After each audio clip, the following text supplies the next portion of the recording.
Ал қайырлы таң, құрметті көрермендер. Мынау мен жатқан жатақхана. 70 жылы өмір тарихымызды осы жатақханадан бастағанбыз. Осы жерде 2 жылдан кейін Сағат екеуміз Қозы мен Баян болып кездесіп, өміріміз осы жерден басталған. Осы жерде мен де 2-ші қабатта 32-ші бөлмеде тұрдым. Елена Григорьевна ме? Анна Григорьевна деген керемет қатал не болды. Апамыз болды. Ой, апамыз болды. Байғұс, енді ол кісілер кеткен шығар. Керемет қатал болады. Сағат 10-нан кейін кіргізмейтін. Аллеяның бойында бір түптен 2 не шығып тұрған ақ қайың бар. Егер бар болса, соны барып көрейік бар болса. Жастық шағымыз сол жерден басталған ары қарай өрбей береді. Жатақхана біздің. Мынау да емес, иә? Мынау ма жібек? Мынау емес па? Ұқсайды, иә? Сол бір түптің ішінен 2 не шығып еді ғой?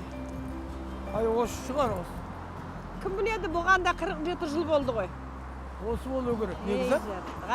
Осы шығар. Бұл да қартайған.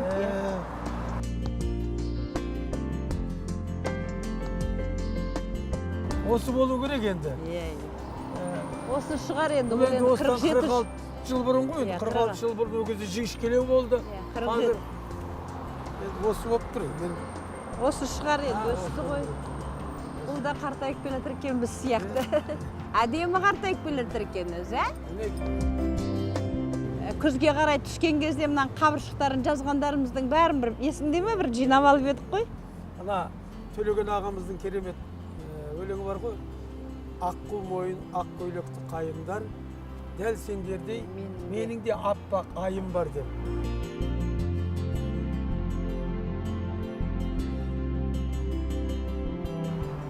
Мені Жәкен дейтін. Мен Сақа дейтімін. Сақа деп енді ана асықтың ең бір жақсы сақасы болады ғой, соған теңейтімін. Мені Жәкен дейтін. Екі ғашық қол ұстасып келеді. Дайдарайда, дайдарайда, дайдарам.